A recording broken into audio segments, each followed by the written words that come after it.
podcast time. Right, here we go. JT, how are you today? I'm good. I say, how are you today? We've just recorded. No, don't. I mean, it's obvious. I bought another T-shirt, but I forgot to change into. Do you know what? Like, yeah. So we did that. Yeah. We did that the first because we record a couple of episodes a day, right? Yeah. And I was like, we were both like, we've brought like a change of clothes or something if that helps. I mean, not that it fucking matters at all, really. And we made Lily May and the production team were like, no, it doesn't matter. Anyway, first comment on like one of our episodes on Spotify was some bloke going, wearing the same clothes 2 weeks in a row. That's a bit gross. So we got away with it. I told you they'd love to comment about it. No, but you were like, no one cares. No one will notice. It's fine. People do, don't they? Everyone... Well, we've talked about it, which is also why they'll be commenting about it. Right. Yeah, in a way, we encouraged it. If we're trying to keep it under the radar, we should stop bringing it up. I suppose. Just I don't know. I mean, I'm not in PR, but I feel like I'm tapping my finger against my nose. Joe. But also, like where did that come from? That's a good fact. We'll get to that. We'll get to that. We'll get to that in time. Not next week, but maybe the week after. Maybe the week after, yeah. Where did that gesture, the tapping, keep it to yourself, tapping your finger to your nose? Yeah. Do you reckon it's war? Joe and James, fact up! Welcome to Joe and James Fact Up. Hi. This is the podcast where each week we'll be bringing one another a fact that we deem interesting. I'm worried that what I find interesting isn't what the rest of the world finds interesting. Well, I find it interesting, and that's all that counts. Thank you, Joe. Our policy is the more interesting, the more true it is. That's it. That's the rule. We'll unpack it, we'll debate it, and then we'll probably wander off into something completely unrelated. We'll also dig into the weird things that you'd like to think are true but don't want to research in a segment that we're calling Fact Check. Yep. Got to stop down in beer just before I do stuff. Yeah, I can do the. I've said I can do the first bit if you want. Go on, you take it away. Okay. Can I drink more beer? You can have some more beer, and I'm gonna take over. We'll also dig into the weird things that you'd like to think are true but don't want to research in a segment we're calling Fact Check. So we want you to send in your facts for us. Email us at hello at email. See? It's not that Email us using the following address as our address. hello at joeandjamespod.com. Right, I will say this, right, in your defence then, and mine as well, because I always read that bit. At's confusing because it's two ats. Yeah. Email us at hello at. Yeah. Email us on. I just say email us. Yeah, email us. Email us. That is what we have. That's in the script. That's what we have. Yeah. No. Yeah, no, it's true actually. Right. Yeah, no, no, it does. Yeah. You be careful. Right? You'll be finished in this business. Come on. I know I'm joking and stuff, but obviously, like the last sort of 10 years or so, there has been like lots of like people going, do you know what? Like blokes in powers of position. Yeah. Let's call them out. Let's start calling them out for being dickheads, right? Yeah. And I'm up for it. Like sure. Yeah. So if you're a dickhead, you're a dickhead. Yeah. But then I also think I've never been in a position of power. Yeah. You feel that you shouldn't be called out because you haven't done the power bit. I don't have the power bit. Yeah. Like I made a joke then to Lily May, but I genuinely don't have any power. No. I've got no. I've never been in charge of anything. No. And long may that continue. I never want to be in charge of anything. Imagine me in charge of stuff. Imagine me calling shots. Yeah. Imagine me if I had the power to sort of fire people or something like that. Yeah. What would I do with it? Yeah. No, I wouldn't use it willy-nilly. I'd do the opposite. We'd probably end up, no offence to Lily May, with some idiot working for us. and I'd be like, oh no, it'd be awkward, wouldn't it? I couldn't fire anyone. How awkward would that be? Firing someone? Are you fucking joking? I had to live 1,000 lifetimes before I was ready to fire someone. Firing someone. Anyway, what are we talking about? Our email is at joeandjames.pod.com. No, it's not. It's not. It's hello at. I wish I could fire someone. Fair enough. Do you want to go back to you? No. I'll do it. Okay. Lily, Should I do it? Can you do it, please? I'm going to do it. Email us hello at joeandjamespod.com. WhatsApp us on 07822 034 330. Follow us on socials at Joe and James Pod, And you can watch all our full episodes on YouTube. Search for Joe and James Fact Up and head to the podcast description if you've already forgotten those details. Now, let's get Fact Up! How are you, Joe? I am very well, thank you very much. And I was remembering something I wanted to mention last week and didn't get the chance to. But, do you... again, I don't know whether you're comfortable with this. Do you remember when we auditioned for Warhorse together in that hotel room? That was unbelievable. That was unbelievable.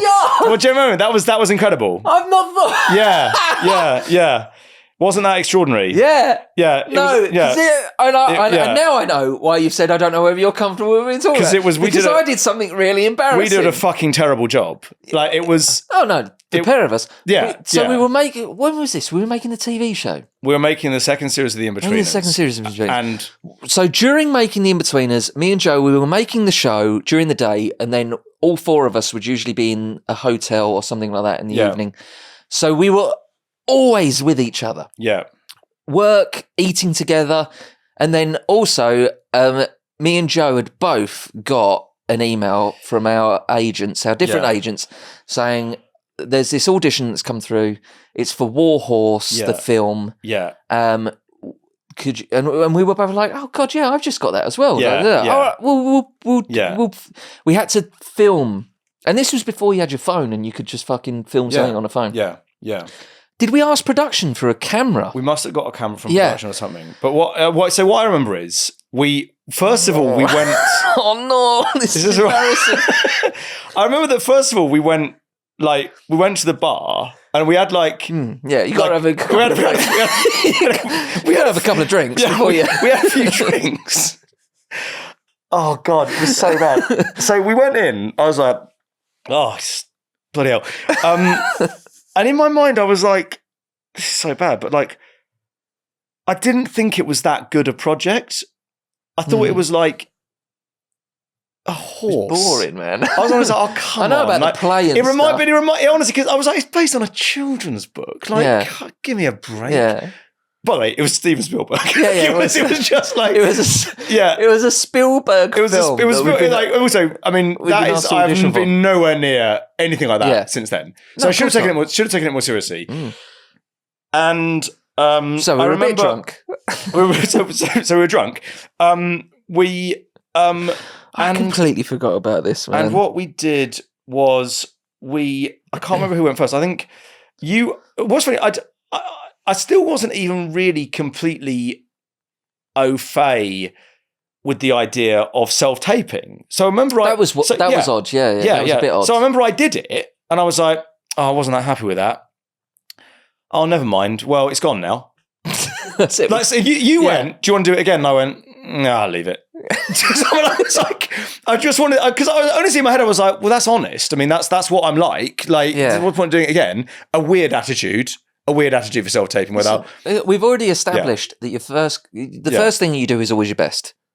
Well, yeah, exactly. In a way, I was right. Whether it's theme songs, it will always be the best. I dare say, if I had done 200 takes, it would not be the case that I would have gone on to be in Warhorse.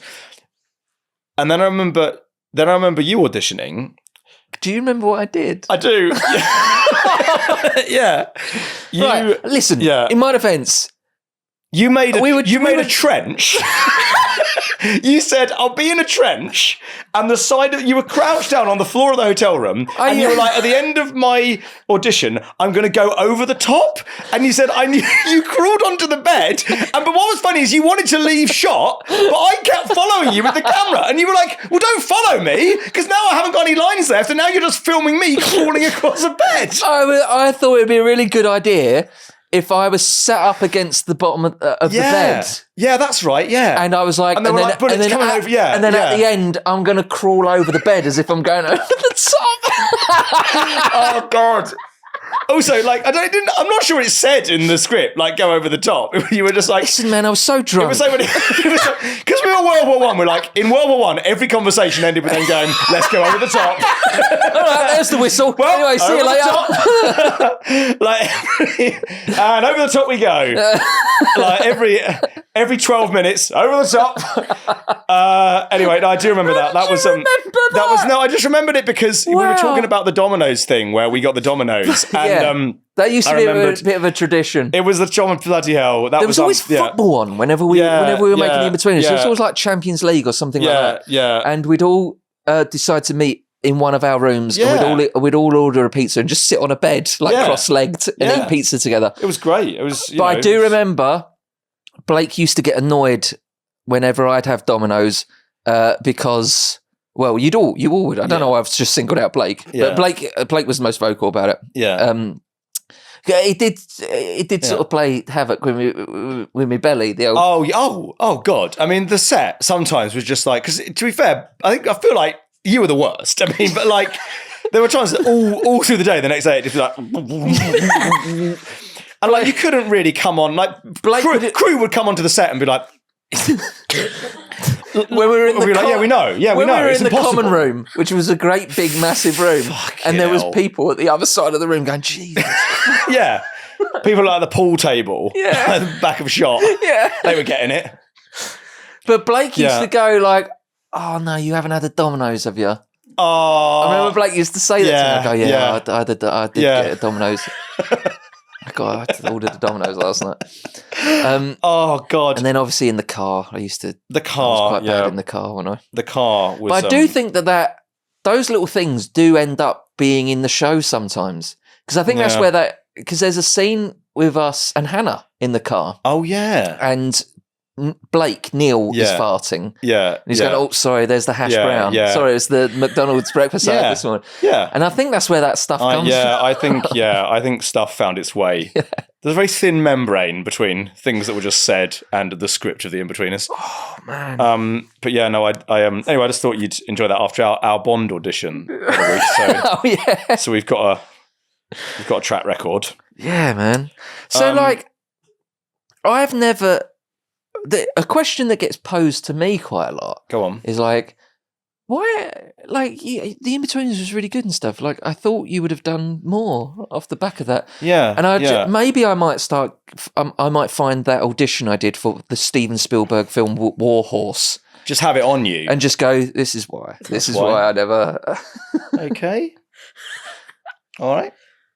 Why not? We shouldn't have had a few drinks before we did that. It was pretty. I mean, it was amazing how, like, casually. In my mind, I think. Listen, I know you and you know me. Yeah. We got an audition for a Spielberg film. Yeah. There was no way the pair of us were going to take that seriously. No. Of course not. We're not going to be in a Spielberg. I mean, it's... why would... I'm not going to... Yeah. What? The world's got... something wrong with the world if me and Joe turn up in a Spielberg film. Yeah. No, Do you know what I mean? Yeah. No, I agree. It's they'd have to have just run out of... If they've run out of actors. It had to have been some weird incident where, like, Theo James and James Norton were all on the same aeroplane. Yeah. With who else would be on there? I don't know. Other, the other Theo. What's his name? The Theo Barkham. Theo Bartlam Biggs. Yeah, but he's more comedy as well, isn't he? I mean, but even he's just fucking. He'd be in the army though, wouldn't he? Yeah. I don't think we just don't look like we're in the army, do we? If we're in the army, that's a disaster. We had another Theo in any sense. In any sense. We had he played Richard. Oh, he played Richard in the Inbetweeners film. Yeah, that's right. Who was a guy that came up to us and he was just like, oh, I've just turned up. Can I use your shower? Yeah. Which, by the way, was an actual thing that happened to my mates. And I told that to Ian and Damon. Yeah. They were like, my mates went to Ibiza. Some bloke came up to him and was just like, just fucking jumped on a plane 2 hours ago. Now I'm here. Fucking mental, innit? Yeah. Anyway, do you reckon I could stay with you? And they were obviously like, no. No, go away. Yeah. No, that is true, isn't it? Yeah. No accommodation. But he'll be in a Spielberg film, no problem. Yeah. Yeah, we're not Spielberg material, are we? I don't think we are. It is time for a fact. We should mention that it's the night before Bonfire Night. Yeah. When is that date? I always forget. Nearly got you. No. Was you about to say the rhyme? Yes. Yeah, well, it's Bonfire Night Eve. Yes. And It's Bonfire Night tomorrow. So we were going to do facts about Bonfire Night. Bonfire Night. Guy Yeah. Fawkes. What was we that are. called? The Parliament. Guy Fawkes and some other conspirators Some tried rabble rousers. well, Some people yeah, that just should stay in their lane, yeah, as far as I'm concerned. yeah, they tried to blow up the Houses of Parliament. Silly boys is what I'd call them. A few silly boys went out and they'd had a few beers and they thought, Well, Right. I'm glad you touched on that. oh, okay, right, okay. Here we go. You've Right. brought me nicely onto my Okay, fact. right, yeah. So, in May 1604, Yeah, Robert Catesby, yeah. the plot's ringleader, who I don't know his name. Do you know what? I know like the other names more than Robert Catesby. Met with Guy Fawkes, Thomas Wintour, Thomas Percy, that's one I always remember for some Yeah. reason, John Wright and Christopher Wright at the Duck and Drake Inn. It was in a Yes. private room where they swore an oath of secrecy and began to plan the now infamous gunpowder plot. Their attempt to blow up the Houses of Parliament, just blow it up. It's quite a simple plot. isn't Yeah. it? I feel like there's. Listen, right? I feel like there's some middle ground there. Yes. If you're like, do you know what? Right, I'm not happy with government. yeah, Blow it up. yeah. Like no, I it's- still yeah. think there's like still a couple of steps you can go before. Maybe they felt they couldn't. They didn't try and take power democratically. However, so the Duck and Drake itself, Drake, which yeah. I believe was on the Strand. I read it. I didn't write it down. I think it was on the Strand. yeah. In London. It no longer exists, but is remembered in history as the place where one of England's most famous conspiracies was hatched. And I just wanted to do a little fact about beer. Oh, okay. Lovely. Because beer is so culturally important, I totally agree. and yeah. public houses and things like that, they've sort of shaped civilization. Absolutely. But I just wanted to quickly talk to you about the history of beer. Please do. Beer is one of the oldest prepared beverages in human history, dating back over 5,000 years, probably longer. Probably longer. Okay. The earliest known recipe for beer was found on a Sumerian clay tablet from around 3,900 BC, written in cuneiform. Yeah. Is that those little etches? I think it's the etches. Yeah. So marks on a tablet. It's actually a hymn to Ninkasi, the Sumerian goddess of brewing. So that is how Yeah. important beer was to civilization. Yeah. They would have a song, a hymn that basically listed the ingredients of beer Yeah. that you would sing to the goddess of beer, basically. Yeah. The Sumerians made their beer from barley bread, which they fermented in water, and it was often drunk through straws to avoid the floating grain residue. And that's another thing as well. So what we would call a beer today is almost completely different to what it was thousands of years ago. It was very thick. Yes. Yes. And it was almost classed as almost like a type of bread. So if monks would fast, for example, and stuff like that, they could still drink beer, right. and they would class that as almost like a meal, and perhaps like sort of Huel. Yes. Yes. Like a sort of medieval very much. Huel. It was sort of Huel, wasn't it? Yes, that's right. Yes. And I probably quite low alcohol as well, I imagine. Yeah. Because it was just kind of because I know, for example, also the English army marched on beer. Yeah. Well, you had your IPA, didn't you? Yeah. Which lasted longer and would last all the way to India. So Yeah. it would go with the East India Company, and it wouldn't go off or anything like that. But also in the days where we didn't have, I'm going to say filtration. No, totally. I don't know. Yeah. I don't know No, what I'm I talking had about. But clean water. Completely. I had a friend at university who said that you could. It's probably not true, but he said you could trace all the differences between like Eastern civilization and Western civilization to the fact that one group of people sterilize their water by boiling it, and another group of people sterilize their water by fermenting it. Yeah, alcohol kills the bacteria and stuff. Yeah. Which also, another personal favourite character in history of mine is a guy called Jon Snow, who I think I've already spoken about. He was very much involved in the cholera epidemic. Yeah. And he, but during those times, which is obviously much more recent, we're going back maybe 200 years now, beer was still so important because water was just so dirty and stuff like that. People would drink beer instead of water. Yeah. That would be their liquid. But like you say, it wouldn't be like it wouldn't be some Stella unfiltered 5%. Yeah, it would be. It's not export strength. It would be like a shandy bass sort of strength of alcohol, but it would be enough where you wouldn't get pissed. You could still, ride a horse or whatever. But it would, it would kill the. They've taken all that away now, haven't they? I know, yeah. It would kill the bacteria. Yeah. So I just wanted to give you a few facts about beer. Well, I think that's. Do you like that? How I went from I love that. Guy Fawkes. I love that. I managed to I like the idea of this private room that they had as well. Yeah. It's posh Little back room. Poshos. Yeah. Little back room, and that's where they hatched it. That's where they hatched it. The plot.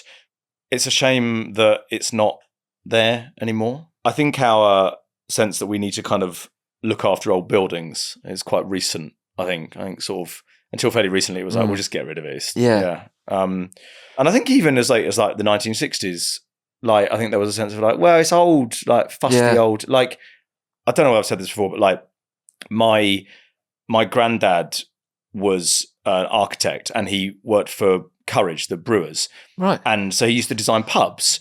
I always thought it was quite a romantic idea, the idea of him sort of designing the interiors of these pubs. Yeah. My dad said what he was actually doing, because it was like the 1960s, he was basically going around taking out all this lovely old like Victorian paneling and putting in like Formica, like asbestos. But again, asbestos, But in a way, I think I speak to the fact that I do think the 60s was a more optimistic time. They were like, well, we're moving on. We've got better stuff. It's better. Like, whereas now we're very nostalgic because we're like, well, the future's going to be fucking terrible. So let's try and hold on to as much old wood as we can. And I think that's basically right. So I don't want to go down that road, but that's the famous sort of thing about the end of civilization. Let's not go down there.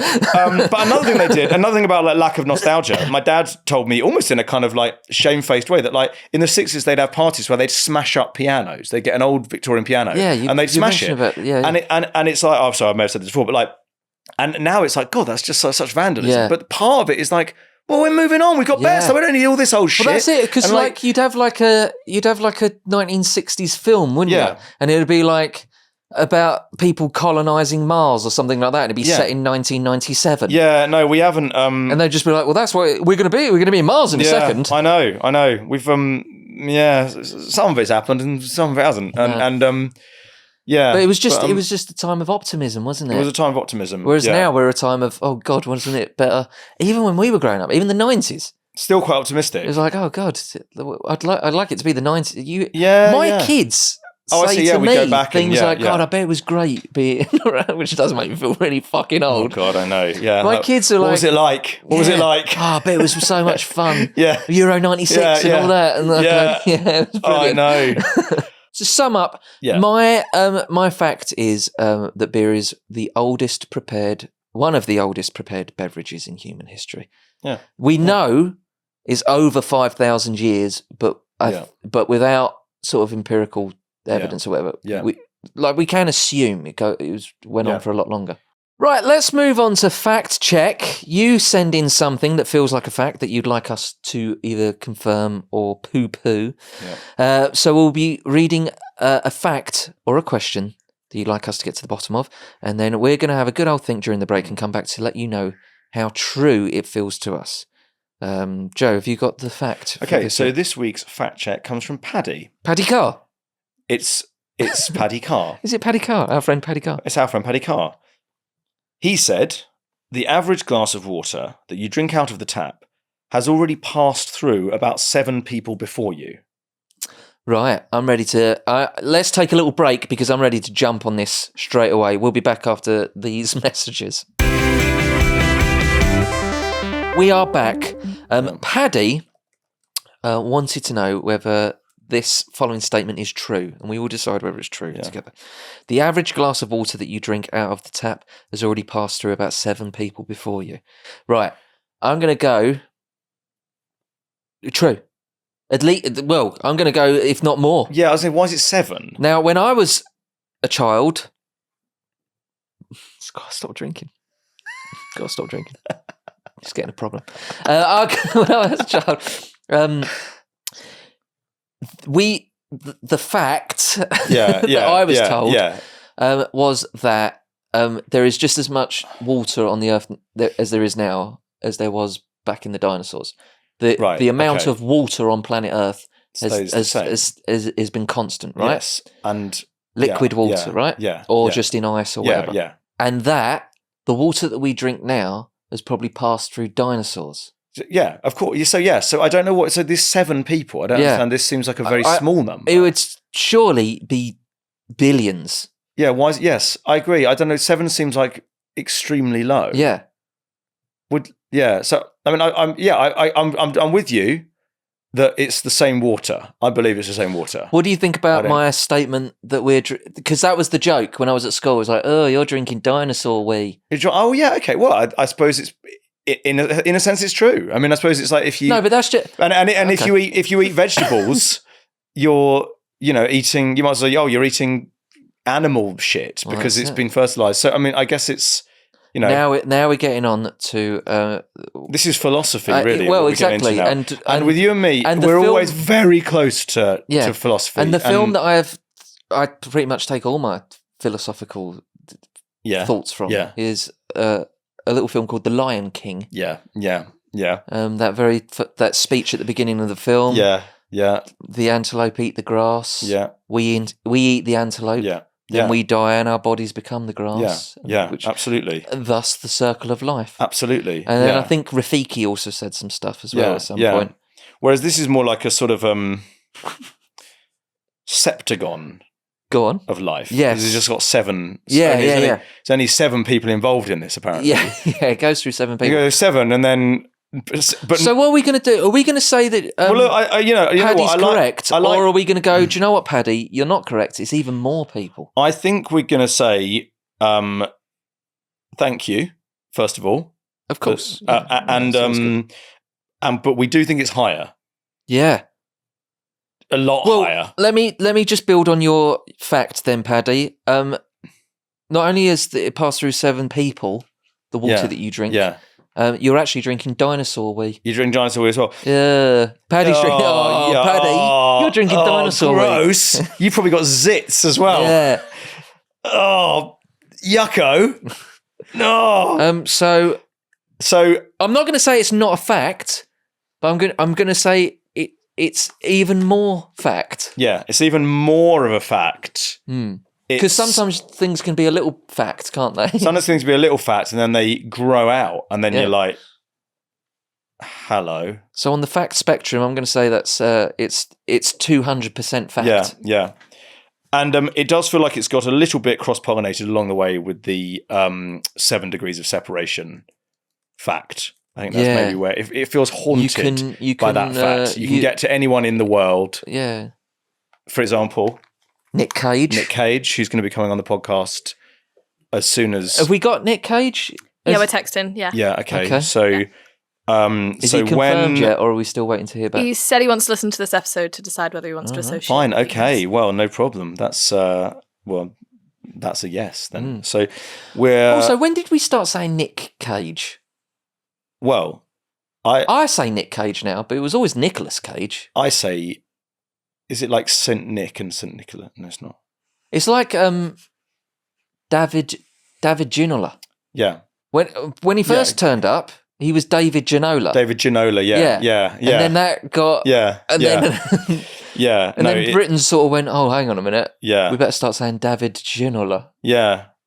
Well, Is that going to make it... This is Anthony all over again, isn't it? Yeah, sorry. Okay, right. Are we just going to do the pronunciations of names? We've look, we've done the fact check, and our answer is it's not true enough. It's true, but it's even more fact. It's even than more what, than fact. what, It's a kind of than what Paddy has said. Yeah. It's so fact. Yeah, that it's gone like it's a past. bit like saying there's about 7 people living on the planet. Yeah, and we're saying no. You need there's a bit more. add a few zeros. Yeah, and then we can talk. So that, for the first time in Fact Up history, we're going to class that as so fact. So fact. So fact it hurts. Feels like it needs a jingle. Well, that's you've said that now. Yeah, everyone's. I can imagine what the comments are going to be. They've already bullied Joe into changing his shoes. Now they're going to start on you to make another jingle. See. And thank you very much for that, Paddy, for that fact. Do you want the information that I found, or are you happy with where you're at? We didn't go to Lily May last week, did we? No, we didn't. But maybe... Should we do it this week? Well, I think we would, because I'm a bit more confident. I already know that that Paddy is so right. So right. He's so right. But it's wrong. He's almost being a little bit modest with the fact. It's like, come on. Go on, Lily May. Let's hear what you've managed to find. So you guys are correct, which is good. It's so fact. So basically 7 to 10 is usually what is spouted as the general form of like how many people it's gone through. Right. But it seems to be a number that's been plucked out just to show that it's recyclable. Yes. So basically, any water you excrete in any way and any water you use does get recycled into either weather or the water streams. And eventually we'll all end up basically in filtration. Great. So you guys are correct, and it is. Yes. It will be more than 7. So fantastic! It was so great. fact. We got it. We were right, and I don't think we need to repeat that. That just proves that we're always right. We checked once. We were right. That's it, and that's that. So we can draw a line under that. We won't be going to you again, Lily May, for the rest of the series. So we're going to carry on, and it's time for my fact. And are you ready to get really fact up with what I've got for you today, James? I am indeed. Okay, so my fact for you is that let's say in light of the attempt to blow up the House of Parliament, the Gunpowder Plot, Parliament is still checked once a year for conspirators, right, by the yeomen of the guard, and they go down there. No, I'll tell you something, right? If you're not if you're not watching these podcasts, the look that Joe gave me when he said yeoman of the guard, then the yeoman of the guard. Yeah. It was a bit of a fruity look. Yeah. Because when I think of a yeoman of the guard, I'm imagining a pretty fine looking fellow. I mean, I think he's got plumes. Yeah. I think he's got the big. Yeah. Sort of like the White Rabbit in Alice in Wonderland. Yes. What's that thing? It's sort of like I can only describe it as a cloth sandwich board. Yeah. I think, that's right. Yeah, it's a sort of apron. It's a ceremonial apron, I suppose. Like a weird sort of poncho that doesn't go over the arms. Yeah. Do they wear that sort of thing? Yeah, it is that kind of thing. Yeah, right. they look like a playing card, basically. Yeah. And or like the Swiss Guard in the Vatican. So these yeomen of the guard. So what I love is that they go down, they have a look around with lanterns, and just because obviously it was Parliament nearly got blown up, so obviously that can't happen again. No. So to make sure it won't, they check once a year. Once a year. So that's good. So I mean, it's like airports will screen your baggage once a year just to check. Yeah. And obviously, it's purely ceremonial. Now, what do they do it on Bonfire Night? No, they do it. No, they don't. They do it before the state opening of Parliament. So I guess maybe because that's when the most people are going to be there. Also, they're not dressed like Jeremy Renner in The Hurt Locker with those big sort of blast suits. Yeah. They're dressed as yeomen. Yeah, they're not. Yes, exactly. So what are they going to do? My question is, what will they do if they do find a bomb? They'll say, "Excuse me," and unless it is kegs of powder, And I like the idea of the lanterns as well. They're like, oh, hello. If they forget the lanterns, they're like, oh, we forgot the lanterns. That's good. Shall I use the torch on my phone? No, lanterns or nothing. I like that, Joe. That's a good fact. Thank you very much. Oh, it's good. It's good time to be alive. It's good time to be alive. Bygone era. Should we call it a day there, Joe? Yep. That was a really good fact. Thank you. What have we learned today? We've learned that beer is millennia old. Yep. And we also learned that what are they called? The Yeoman of the Guard. The Yeoman of the Guard. Once a year, just go around Parliament, just check no one's trying to blow it up. And that's good facts. We hope you've learned something or had a nice time. Doesn't necessarily need to have been both. No. We'll be back next week armed with more facts, chats, and Guy Fawkes blasts. See, that only works in your accent. It's all right. Blasts. It doesn't work in our accent. Okay, we'll be back next week armed with Guy Fawkes blasts. With more facts, charts, and Guy Fawkes blasts. For Joe and James Farked Up. Don't forget that you can get in touch with us. You can get in touch with us if you'd like to fact check something that feels true for you, or if you just want to get a message to us and think that it might be just start a conversation between me and Joe. Our email is hello@joeandjamespod.com. Our WhatsApp number is 07822034330. Leave us your voice notes. And you can also follow us on social media @joeandjamespod, and you can watch all full episodes on YouTube. Just search for Joe and James Fact Up. And if I said that too quickly or what I said didn't make sense, it's all in the description. Anyway, that's it. That's a podcast episode. We've done it. Bye! Bye, guys. Bye. Bye. Bye. Go on, Chiefs. Joe and James Fact Up.